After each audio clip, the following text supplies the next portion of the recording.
Alright, the entire weapons tab. Galleon. Military rifle, length 8.69mm. I'm not going to read those stats out loud. A standard rifle developed by Gallia's only arms manufacturer, the National Arsenal. Created during EW1, it was issued to Gallian soldiers and saw use in combat before the war's end. By minimizing changes made to the action of existing models, developers were able to save time in realizing their design while also allowing for a wide range of uses through further customization. Its name comes from its status as the first domestically designed rifle in the nation's history.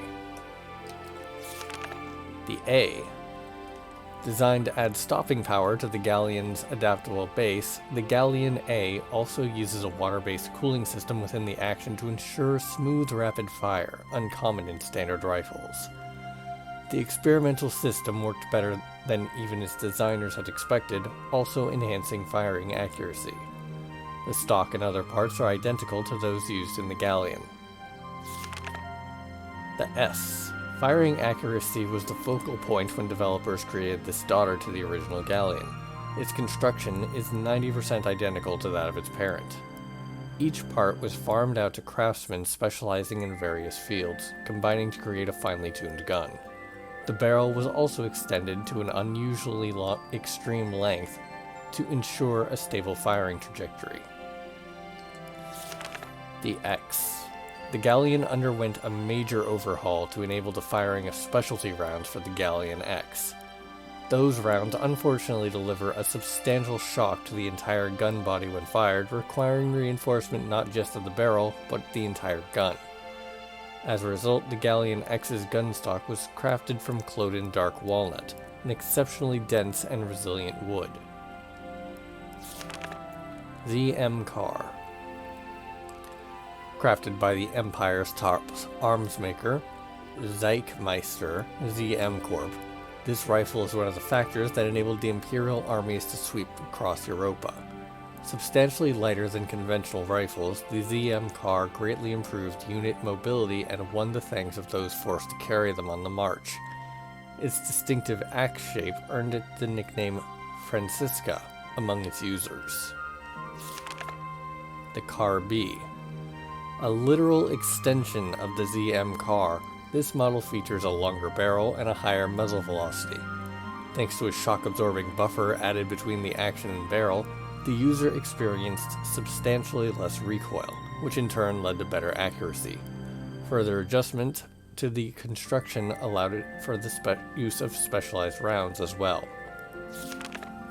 Rum. A specialty gun crafted by an arsenal under the Emperor's direct command and in conjunction with ZM Corp.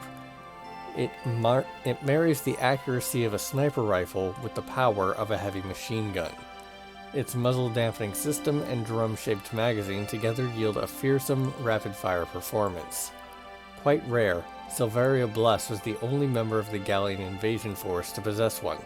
Named Glory, this weapon was granted to her directly by Maximilian as a reward for her service.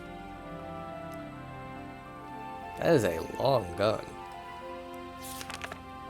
Mags. EW1 saw a variety of firearms developed to suit a broad spectrum of needs. Among them, the machine gun's stopping power made it exceptionally popular among arms makers, both within Gallia and abroad. Though models of all shapes and size saw use in combat, the Mag's machine gun was especially prized on the front line for its portability. Excelling in rapid-fire speed and ease, it exhibited unparalleled performance in the close quarters of trench and urban operations. MXX. An elongated barrel gave this model even greater rapid-fire capabilities than the original. Between the noticeable change in size and performance, this series was given 2-digit model numbers. A water-cooled system and fully retooled action yielded smoother firing, and made chambering and shell ejection failures a thing of the past. For soldiers on the front lines, those little mishaps could easily spell death. This series allowed them to fight with one less thing to worry about. Mag-X. Developed as a powered-up version of the Mag's line, the MAJ-X's initial designs called for it to fire reinforced shells, which caused too much strain on the gun's body to maintain its durability. Instead, the weapon makers crafted special bullets that caused secondary damage to the target upon impact. Though this succeeded in increasing damage, the new rounds were prone to jams while chambering, a problem ultimately solved by limiting the number of rounds held in the firearm's magazine.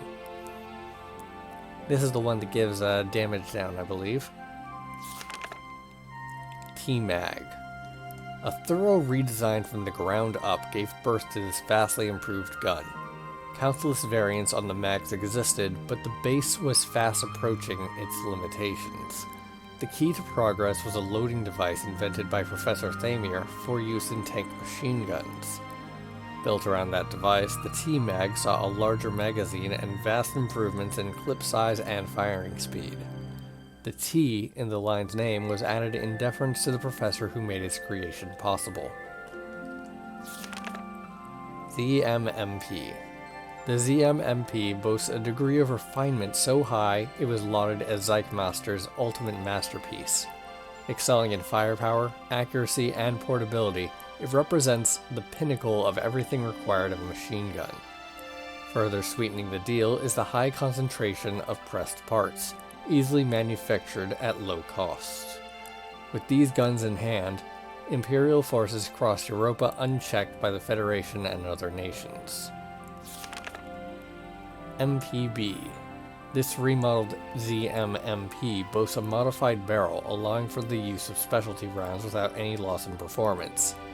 Its construction remains 90% true to the original, meaning that the existing pool of mass-produced MPs could be converted into their B-series cousins by swapping out a few simple parts. Despite being introduced relatively late in the war, this line of firearms saw a considerable amount of use in the field, and I hate them.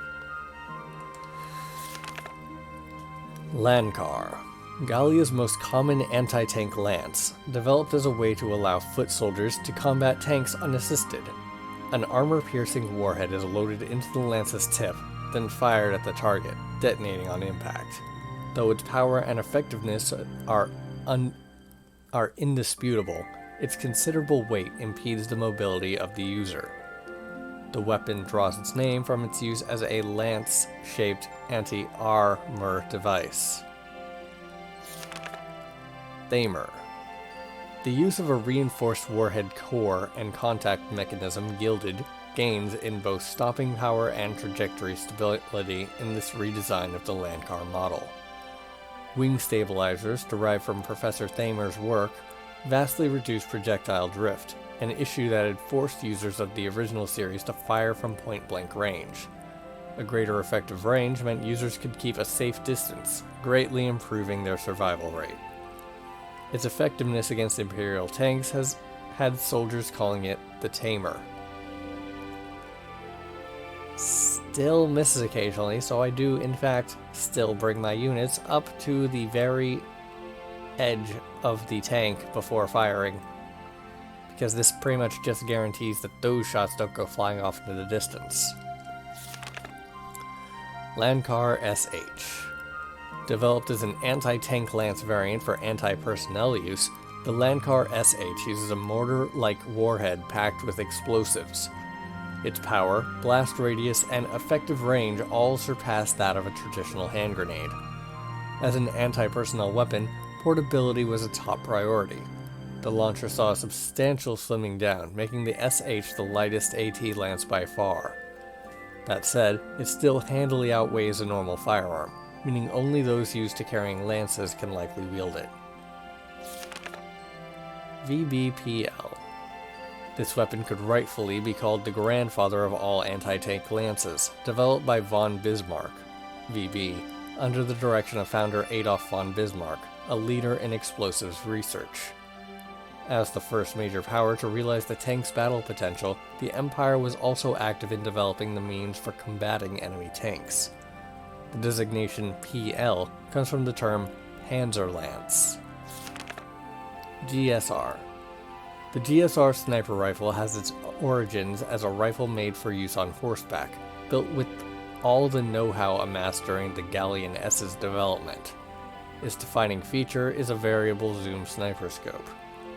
Built in an era of semi-automatic handguns, the fully manual bolt-action GSR was half obsolete by the time it hit the production lines, but its exceptional firing accuracy and brilliantly made safety saw it continue to see use until the very end of EW2. Brondel. Unlike the GSR, built with the Galleon S as its base, the Brondel was an entirely unique design. Its barrel and action were strengthened, and it was capable of firing reinforced rounds, but recoil issues led to a drop in firing accuracy. This model is also notable for the metal jacket covering its barrel, added both as reinforcement and to dissipate heat. It was named for Bernhard M. Brondel, head of the Galleon National Arsenal. GSR XX. By modifying and extending the barrel of the GSR, developers were able to achieve a much steadier bullet trajectory, while modifications made to the action itself further improved firing accuracy. Improving the gun's serviceability was also a priority, informed by real combat experience. All units were shipped with a cleaning rod and maintenance kit stored in the gun stock, meaning tools were never far from reach. In function and reliability, this line universally outperformed the original. Brondel X. Alterations to the Brondel's percussion enabled this model to fire specialty rounds. It also featured a redesigned barrel and a far sturdier action than its predecessors. Though the additional weight of these upgrades posed several issues, its makers were largely able to resolve them before it saw production. Though its considerable weight at the testing phase gave it the unfortunate reputation for being unusable in combat, a lightened stock and pared down barrel ultimately made its weight only slightly greater than that of the original line. Unfortunately, it only gives aim down, and if you're using a sniper rifle, if you're not killing them, what's the point? The ZM-SG was based on an infantry gun carried by many of the Empire's soldiers during EW1, particularly noted for its firing accuracy. The SG also featured a Rudolph Co. variable small arm scope. Lauded for its accuracy and uncommonly shock-resistant barrel, it first saw use with the Empire's Mountain Ranger units. Though the ZM-SG's design allowed for a bayonet to be affixed under the muzzle, there are very few instances of it being used during the Second European War. This rifle's action was redesigned to enable the use of specialty rounds. In order to suppress the negative effect of recoil on firing accuracy, the front grip was outfitted with an adjustable counterweight, allowing users to manually alter the gun's center of balance. This line's increased complexity meant a rise in malfunction frequency, however, and both the quantity of the units produced and the use it saw in actual combat were limited. Randgrees M. A launching device developed as a way to propel hand grenades greater distances. Early designs that had grenades loaded directly into the gun's muzzle prevented conventional firing, and the recoil from the grenades often bent the barrel. The solution came in the form of this underbarrel type, which allowed users to fire the rifle and grenade independently. Built to be the crowning glory of the Galleon-type rifles it affixed to, these grenades were named after Gallia's capital. VBGGG. Developed in the Empire based on combat data from EW1, this widely used grenade launcher fit under the muzzles of most Imperial-issue rifles. Replacing the grenade's handle with a shell casing and launching it meant one less item for field units to carry, and they saw considerable use both against personnel and lightly armored vehicle targets. FF. These weapons emit an intense blaze by igniting a spray of atomized ragonite, and were designed as an attachment to existing machine guns. Each unit has a liquid ragonite atomizer and a spring valve reagent spray emitter to ignite it. For the sake of convenience, it uses replaceable pressurized fuel cells. What it lacks in duration, range, and stopping power, it easily makes up for in psychological shock value. It takes its name from the nickname its designers gave it, the Flame Flail. FOG. A more lethal version of the FF, the FOG emits a toxic gas byproduct made during Ragnite combustion for added damage. The unit's greater size reduced its ease of portability, and the enlarged muzzle meant a greater strain on the wielder when in use. While its ability to emit a large quantity of flame made it useful against trenches and bunkers, that also led to units armed with flamethrowers becoming more frequent targets. Named for the Flames of Gehenna, its putrid fire made the passing of many a life a very painful endeavor. Too bad HP down is a terrible status effect. Doesn't do anything. VBFW. This flamethrower attachment was created specifically to combat enemies hidden in trenches and concrete bunkers. Though flamethrowers did exist in EW1, they all took the form of back-mounted Ragnite tanks. This form made long-term operation difficult and required the user to stand, making them an easy target for enemy fire. Machine gun-mounted pressurized fuel cells alleviated these issues, allowing users to engage in normal firearm combat until a need for the flamethrower arose. FWB. The successor to the VBFW. Because of its comparatively simple construction, little about the attachment was changed. The greatest difference lay in the level of refinement in the Ragnite atomizing unit and the purity of the fuel itself, which is modified to exhibit a stronger reaction to the igniting agent while simultaneously producing a noxious gas. B-type grenade. A wooden handle extends from this simple can-type explosive, made from a powdered Ragnite mix that emits a characteristic blue glow upon detonation. It uses a friction-based fuse system in which the user first removes the safety cap at the handle's end, then pulls the internal ripcord to spark the fuse. Because the bomb detonates a few seconds after the fuse is ignited, requiring the user to swiftly throw it, then seek cover from the blast, its operation requires some degree of safety training. VBWF. Similar in basic construction to those used elsewhere, this friction fuse hand grenade is the official standard within the Imperial Army. Though the time delay until detonation can be adjusted via the dial or screw-on at the side of the device, most users were hesitant to deviate from the timing that had been drilled into them in training. Edelweiss. Lots of stats. Top speed 60 km per hour? Sheesh. Designed and constructed by Isara's late father Thamer, this tank's 360-degree rotating turret, fully automated loading system, and other innovations completely revolutionized tank technology. Built to be operated by two, Welkin mans the guns and issues commands to Isara, in control of both the wheel and wireless radio.